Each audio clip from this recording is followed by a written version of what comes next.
Shalom, shalom, shalom. Maatii gooftaatti jaallatamtan hunduma keessaniif.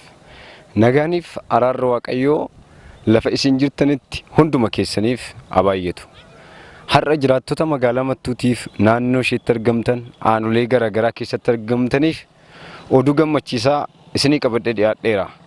Ani obboleessa keessan baay'ee jaallatamaa hojjetaa wangeelaa Abbee Gulilaatiin jedhama. Sagalee Waaqayyoo keessaa iddoo tokko ergan dubbisee booddee oduu gammachiisaan isiniif qabee dhufetti darba. Innis Ibroota 10:25. Akka jira tokkotti amala ta'ee nuyi walitti qabamuu keenya hin dhiifnu. Guyyaan gooftaa dhiyaachaa akka deemu hin argitu. Kanaaf ittuma caalchifnee wal jajjabeessinaa jedha. Haaleluyyaa. Gooftaaf galannaa ta'u. Konferensii guddaa akkuma isin amma argitanii dirree kubbaa miilaa magaalaa Mattuu dirree kubbaa miilaa hambaa irratti argama jechuudha. Jaalala Waaqayyoo yoo ta'e Sadaasaa 25 kaasee hanga 30tti sagantaa guddaa turu hundeessaaf abbaa mul'ataa TV Fafaynaatiin wal ta'uudhaan Apostel Geetuu Immiruu yookaan ergamaan gooftaa namni Waaqayyoo Geetuu Immiruu guyyaa amma jedhame kana keessatti iddoo kana dhufanii saba keenya tajaajiluudhaan konferensiin guddaan qophaa'ee jira. Waan tokkoon isinitti hima. Namni bara jireenya isaa hundumaa tokkummaa'amee hafuura tokkoon yaada tokkoon gaafa Waaqayyoon dhaga'u boqonnaatti jiraata. Dhaloonni Waaqayyoon dhaga'an hin boqotu malee hin salphatan. Egaa kanaaf kottaalee wajjin sagalee Waaqayyoo dhageenya. Guyyaa jedhame kanarratti dhukkubsatootaaf hin kadhatamaa. Anis isinan tajaajilaa. Waaqayyo biyya keenyarraa abaarsa hin cabsaa. Hojjettoota mootummaatiif hin kadhatamaa. Daldaltootaaf hin kadhatamaa. Mattuudhaaf bara ifaatii. Yeroo itti irribaa dammaqnee ulfina Waaqayyoo qabannuudha. Waaqayyoo ayyaana isaaf eebba isaatiin isin yaadatu. Shalom, shalom, shalom. Waaqayyoo isin eebbisu. Thank you. Konferensii guddaa magaalaa Mattuu irratti Apostel Abbee qopheessee jiruuf kan irratti argamu Apostel Geetuu Immiruu jedhamu.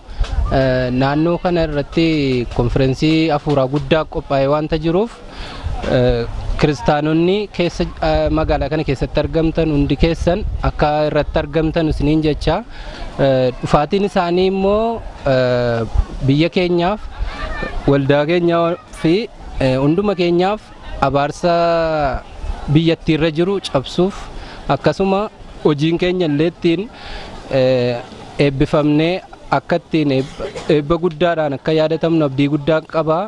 Hundumti keessan biyyicha kana keessatti kan argamtan kiristaanonni hundinuu konferensii kana irratti akka argamtan isin affeeraa. Ammasumatti immoo argamta nu faana ta'uudhaan kadhataan haala garaatiin gargaarsaan nu bukkee dhaabachuu akka dandeessanu jaalala Waaqayyootiin sin gaafachaa. Amma gaafa sanaatti wajjiniin kadhannaadhaan wajjiniin turraa jechuudha. Galatoomaa Waaqayyo sin eebbisu. Akkuma kanas namni Waaqayyoo Apostel Geetaawwan Immiruu gara keenya dhufuu isaaniitiin karaa nama Waaqayyootiin hidhaa namoota baay'ee akka hiikamu abaarsi lafa kanarraa akka cabu Waaqayyoos karaa garbicha isaatiin darbee hojii baay'ee akka hojjetu abdii guddaa qabna. Waaqayyoon ni jara wajjin jiru immoo kanas hin godha jennee amannaa. Kanaafuu namoonni hundumtuu akka Waaqayyo sin gargaaretti ayyaana isaa isinii baay'iseen kottaa hirmaadhaa. Waaqayyo baraaf jireenya keessan eebbisu. Maqaan kan koo Amaanuel Abarraan jedhama. Jiraataa magaalaa Mattuuttidha. Hojiin kan koos daldalaadha. Namni Waaqayyoo Geetuun gara magaalaa keenyaa dhufa jennee yeroo dhageenyu gammachuu guddaatu itti dhaga'ame. Karaa nama kana yeroo TVdhaan illee daawwannu namoonni abaarsa jalaa baaru, suutii adda addaa jalaa baaru, kan dhukkubsatan illee dhukkuba isaanii irraa fayyaaru, namoonni abdii kutatan abdii argataa jiru. Karaa kana Waaqayyoo hojii gurguddaa akka biyya keenyaatti akkasumas akkuma addunyaatti illee hojii gurguddaa Waaqayyoo hojjetaa jira. Hojii kanatti baay'ee karaa TVtiin ilaaluudhaan baay'ee itti gammadaa jira. Namoonni baay'een Dhannellee sagantaa kana hirmaachuudhaaf illee yoo tiraanspoortiin akkasumas fageenyarraa kan ka'e sagantaa isaanii yoo hirmaachuudhaaf illee karaa tiiviitiin waan hordofnuu fi namni kun gara biyya keenyaa akka dhufuuf baay'ee eegaa turre utuu dhufeeti jennee hawwiidhaan eegaa turre jechuudha. Har'a immoo yommuu namni kun gara biyya keenyaa gara magaalaa keenyaa hin seena jedhamu baay'ee itti gammanneerra. Kana karaa nama kanaatiin abaarsi nurraa hin cabaa akkasumas namoonni baay'een illee kiristaanonni baay'een akkasumas namoonni iddoo adda addaatti hojii xixinnoo hojjetanillee hojiin jara eebbifamuu dhabuudhaan jijjiirama dhabuudhaan namoonni milkaa'ina illee dhaban karaa kanaan kadhannaa kanarraa kan ka'e milkaa'ina addaa hin argatu. Akkasumas immoo namoonni dhukkufatanii sirriirra ciisan namoonni kallattii adda addaatiin milkaa'ina dhaban dhukkufatanii ciisan jaamaan hin fayyaa sagantaa kanarratti namoonni dadhaban illee sagalee kanaan ni jabaatu. Namoonni TV fayyinaa daawwatan hundumti illee sagantaa kanarratti akka hirmaattanu naagaaf jaalala waaqayyooti isin gaafanna. Magaalaan keenya magaalaa miidhagduudha. Keessummaa ni simanna. Kottaa sagantaa kana daawwadhaa. Akkasumas hirmaattuu eebba kana ta'a jedheen isin gaafadhaa. Galatooma. Egaa guyyaa gidduu kanatti Apoostil Geetuun gara magaalaa Bishooftuuti magaalaa Mattuutti argamaatii jiru.